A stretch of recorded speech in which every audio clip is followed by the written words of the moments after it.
I want to ask you something before we go any further. Have you ever looked at your life and felt like time slipped through your hands? Like you gave your best, but somehow ended up with emptiness instead of harvest?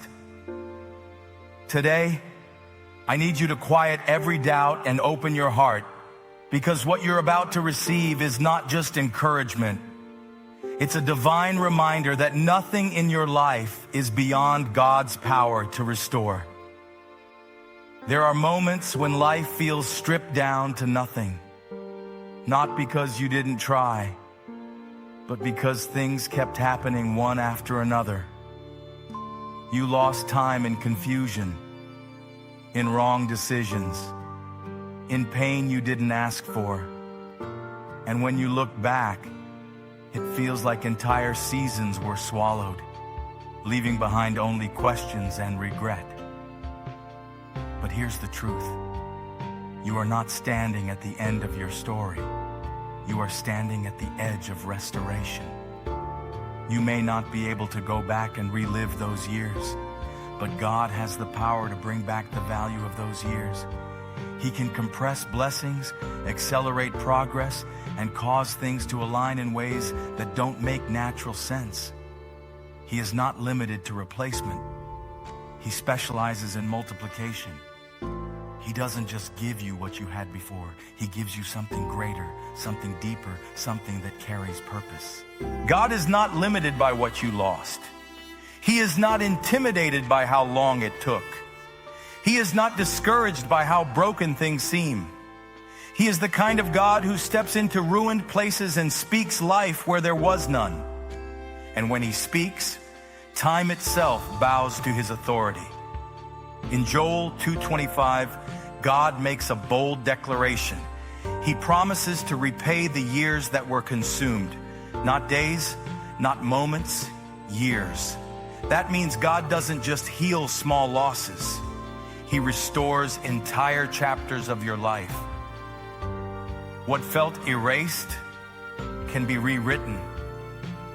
What felt wasted can become meaningful again. Think about that.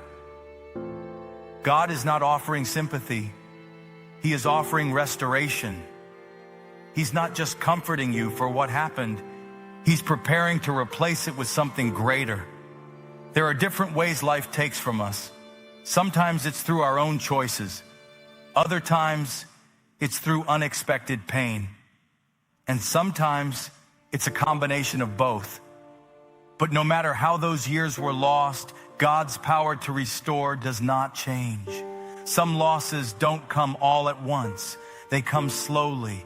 One wrong turn here, one delay there, one disappointment after another. Before you know it, you're standing in a place you never imagined, trying to make sense of everything that slipped through your hands. And the hardest part is not always the loss. It's the feeling that it can't be recovered. There are different locusts that show up in life. Some come through poor decisions. Others come through unexpected pain. Some come through distractions, delays, or even battles you didn't choose. But regardless of how those years were lost, God's ability to restore remains the same. Look at the life of Samson. He lost his strength, his purpose, and his direction because of choices he made. He ended up in a place of humiliation and weakness. But even in that broken state, when he turned his heart back to God, God restored his strength for one final powerful moment. His ending carried more impact than the years he lost. That is the power of restoration. God can take a life that looks like it went off track and bring it back into alignment with purpose. Look at the life of Ruth. She lost her husband, her security, and her future all at once. Everything she knew collapsed, and she found herself in a foreign land with nothing but faith. But God didn't just restore her. He gave her a future so powerful that she became part of a royal lineage. What looked like an ending became a divine beginning. That's how God works. He doesn't just bring you back to where you were. He takes you further than you ever imagined. But there is something important you cannot ignore. Restoration begins when the heart turns back to God. It's not about pretending everything is fine. It's about being honest enough to say, God, I need you to take over from here. Because the moment you surrender, God begins to rebuild. You cannot hold on to the past and expect God to restore your future at the same time. You have to release what was so God can establish what will be.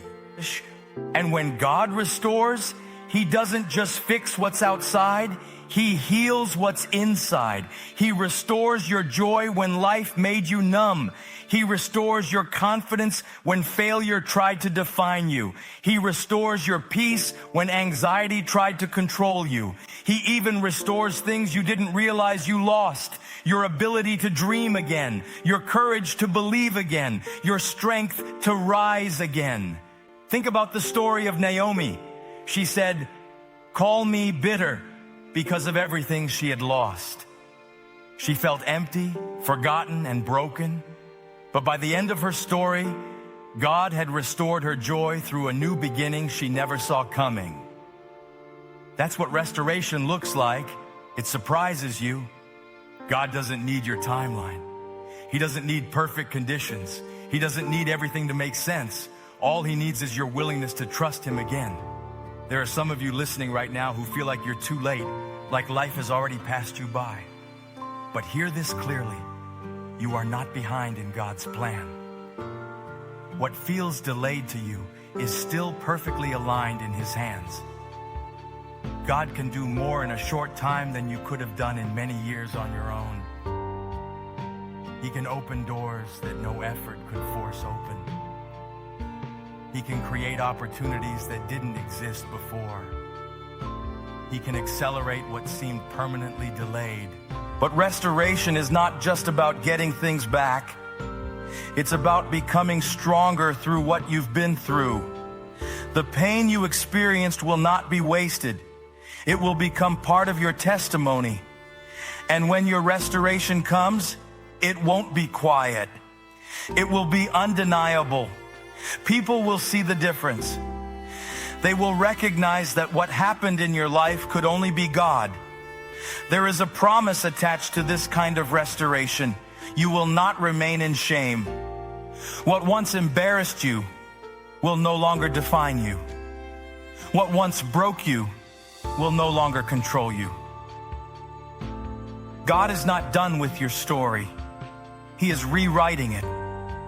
There are people listening right now who feel like they're behind in life, like everyone else figured things out except you. But you are not behind. You are being prepared.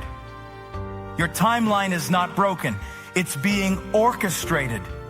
God can do more in one season of favor than in years of struggle. He can accelerate your progress in ways that leave you speechless. What took others 10 years can happen for you in a moment when God decides it's time. But you have to stay ready. You have to stay open. You have to keep believing even when nothing seems to be changing. Because the moment you give up could be the moment right before everything shifts. So today, make a decision. Let go of regret. Release the weight of lost years. Stop replaying what you cannot change. And place your trust in the one who can restore everything. Now let's pray. Heavenly Father, I come before you with everything that feels lost, everything that feels broken, and everything that feels beyond repair. You see every year that slipped away, every moment of pain, every season that felt empty. But today, I choose to believe your promise. Lord, I surrender my past to you. Every mistake, every regret, every disappointment, I place it in your hands. I ask you to restore what I cannot recover on my own. Restore my joy where sadness has lived too long. Restore my peace where worry has taken over. Restore my confidence where fear tried to silence me. Restore my purpose where confusion tried to mislead me. Father, do more than I expect. Go beyond what I lost. Multiply what remains. Turn my future into something greater than my past ever was. Just like you restored Ruth and Naomi, I believe you can restore me. Just like you turned their emptiness into purpose, turn my losses into something meaningful. I trust you with what comes next. I trust you with my future. And I believe that you are the God who restores completely. In Jesus' name, amen. If you believe God is restoring your life, declare it boldly. God will repay my years. God bless you. See you next time.